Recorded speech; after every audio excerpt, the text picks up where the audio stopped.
Hello everyone, I'm Jana and this is my best friend Edel. Hello. And today we're going to be talking about a fun topic like every other topic, literally every other topic that we've talked about, which starts off with lots of fun and then it just takes dark turns. So today's topic, I think it's going to be dark right from the beginning. I know, right? Because we're going to be talking about toxic people in relationships and how we navigate relationships when we are the toxic ones. Never! No! So, I suppose all of us are a little toxic to each other in some way. But when you start developing healthy relationships, your understanding of what is toxic can be worked upon because you're trying to develop a little bit of insight. So, there will be certain parts of us that will always be toxic to other people and vice versa. So today we're just going to try and figure out if we are able to change something about ourselves when we're in relationships with other people, friendships, parents, family, whatever it is, and see if there is something we can do to change that pattern. So what has it been like? Like what were your past relationships like before you started getting on that path of discovering yourself? Like, duh, toxic. Of course not. I've never been like that. There was a lot of gossip, backbiting, judgment, manipulation, trying to one up another person, comparisons. Yeah. Nothing was good. Honestly, nothing was good. The list is really endless. Right? Yeah, just so no, nothing was good. Guilt, pretending, pain. Nothing was good. I think my history is toxic. Whatever I'm trying to create now for myself is healthy, and health doesn't feel the way I thought health was going to feel. I had preconceived notions about what we think about health, what we think about happiness doesn't feel like anything that we imagine at all. I actually read a blog a long time ago about this American person who was traveling and he came to Japan and he thought, Japanese, or this was I think a long time ago, and his blog started with, Japan is filled with people. I don't know what he thought. And he said, and they're not even technically like Japanese people. Like this was his first trip outside of, So our preconceived notions of things, the thing is the healthier we get, the healthier things that happen to us. Yeah. And there's no shying away from it. There's no running away from it. So I was unhealthy. I had nothing but unhealthy relationships and toxicity. Yeah. Wow. That went south very fast. I'm taking stock of my life now. I think we're really getting good at this, like giving dark turns to things that just... I know. Ryan Murphy, we're right here. Syndicate our talk show. Of course, my relationships in the past were toxic as well. Like, literally every other relationship that I had seen. And adding to your list, there was like a lot of other things as well. Like I said, the list is really endless, right? So, but I think the major aspect of my relationships with people that I can stand, like I can look at and say that this stood out, was a lot of bullying behavior. That like kind of took the crown, and of course there was a lot of other manipulation underneath and all of that.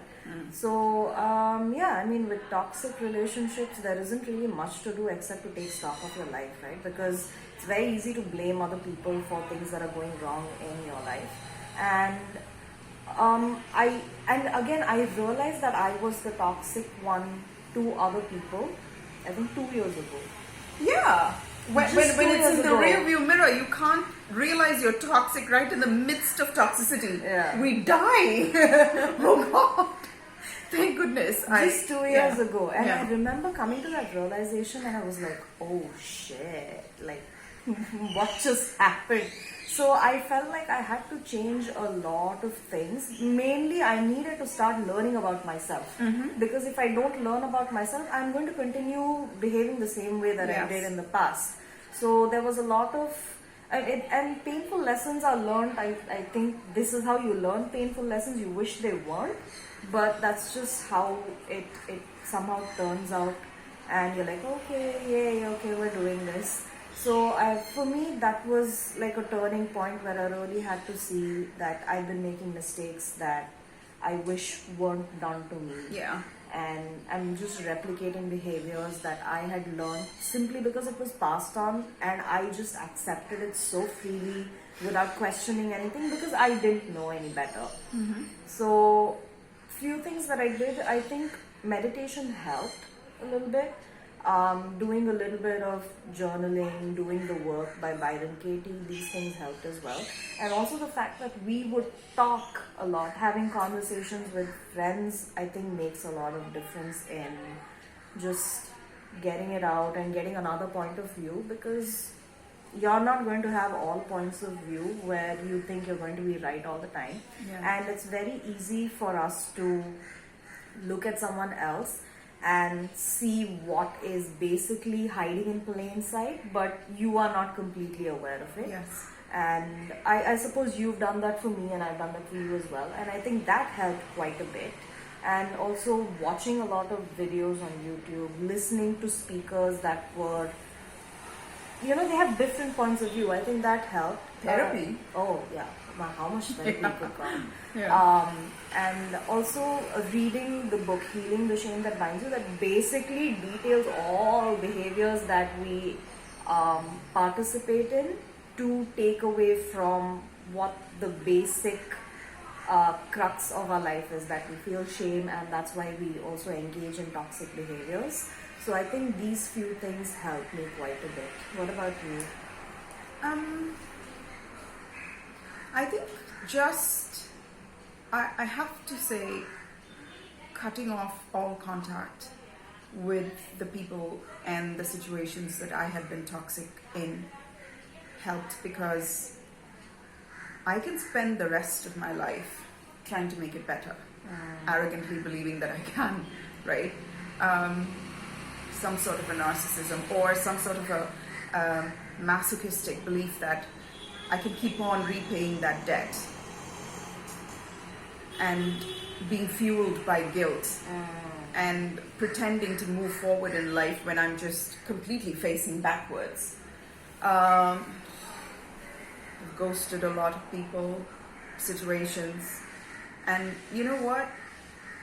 I wish I can say that I regret it and hopefully come across as a good person, but I don't. I had to ghost a lot of people just to survive, because I'd done, maybe people don't even remember my doing all of this, but I'm privy to all the motivations that go into an action, right? So I've cut off a lot of people, a lot of friends, a lot of situations, and no regrets, honestly. So cutting them off is good, because you cannot heal in the same place you got hurt. And when you're toxic to somebody else, the venom goes into us first before it strikes another person. So you're hurting yourself. Okay, this is addressing the non-pathological, the non-psychopathic people. I'm talking about the normal people that make up the majority of the world's population, who are dealing with a lot of shame and a lot of guilt. For your survival, get yourself out of that situation. You cannot heal where you hurt yourself, okay? And but here's the thing: you can ghost everybody in real life, but you cannot ghost them from the imprint that they left behind in our psyche. And find whatever means necessary, and Jadna listed quite a few, to work through it. To work through it. Because there's no running away from yourself. You'll just confront yourself in new situations where you'll have new opportunities to be newly toxic, but it's still the old story. So, ghost people? I don't know what else to say. I'm so sorry. I'm so sorry. I wish, because this worked for me. I ghosted a lot of It people. also could have been like a constant reminder of what had happened. You have a mirror right in front of you and you don't know, every time you walk into it, it always feels Yes. like that Yes. loop playing all over And it's again. excruciating because I am being kind to this person because I was so horrible to this person a few months ago, and I am being kind to this person as a reaction to that, and they don't know it, and that's just not fair. It's exhausting to live like that, and I can't. And I had the luxury of walking away, right? Thank goodness I didn't have a child whom I was being toxic to. Can I abandon the child, you know? And then I read about lots of adults who've grown up with a parent abandoning them. The flip side, at the risk of sounding like a completely insane person, maybe that was better than having them in your life, you know? And so I ghosted them, and then I did anything to make myself feel better. I did charity work. There was not one NGO I allowed to pass by my consciousness without diving headfirst and being part of it. Oh yeah, a lot of people turn to charity to stop feeling that Yes, way, right? and it becomes toxic charity, Yeah. right? Yeah, I did a lot of charity. And I viewed everybody as a new slate I could write this new story of me on. And it was, till I confronted me, and I just stopped running away from me. And becoming comfortable with the scars that we've accumulated over the years through autopilot living. I'm still struggling with it. I am still struggling with it. But get yourself out of the situation. You can't. But then maybe there are situations where you can't get yourself out of. And I don't know what other advice to give you except everything that Jana said. Journaling, meditation, yoga, do the work by Byron Katie, therapy if you can manage it. Watch a lot of videos on YouTube. There's so many videos on what if I'm toxic. Type something like that. Read articles. There's so much wealth that's available to us. Read self-help books. Talk with friends who won't judge you but just listen to you and probably and probably have done as much shit as you, yes, so they can't exactly. judge That's you. very important because every time Jana says something to me, I'm like, this feels hitting too close to home. Stop. And the truth is, I'm not even talking about you in a lot of Yes, those because situations. everything is about me. And also, if you're like me, I think it'll really help if you get ghosted by a lot of people, because that will make you realize that you were the common factor. So maybe that will get you started, because I've been ghosted by people. I've been ghosted as well. Yeah, and then but not many. I've ghosted more than I have been ghosted. And that's because I ghosted preemptively before they could ghost me. See, Okay. that was strategic. Yeah. In my case, I was just not very nice to the people that ghosted me, and I've also ghosted people because they haven't been nice to me.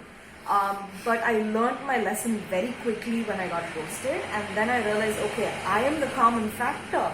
So why is this happening with me all the time? And that got me started on trying to figure myself out. So if you are getting ghosted by people, it is upsetting, it doesn't feel good, but this at least gives you the opportunity to ask yourself why that's happening. Yeah. So that is a good way to figure out if you are toxic, and you probably are. And I'm saying this in the nicest way because Really? I've been there. I've been there. Yeah. So, and because of that, I'm not being judgmental about it. So, if you have any questions regarding this, if you have any insights that could help us be less toxic, we are very, very open to feedback. And if you want to just say hi, drop a message. And if you like the video, please click like, subscribe, and share. And we'll see you soon. Bye. Ta-da!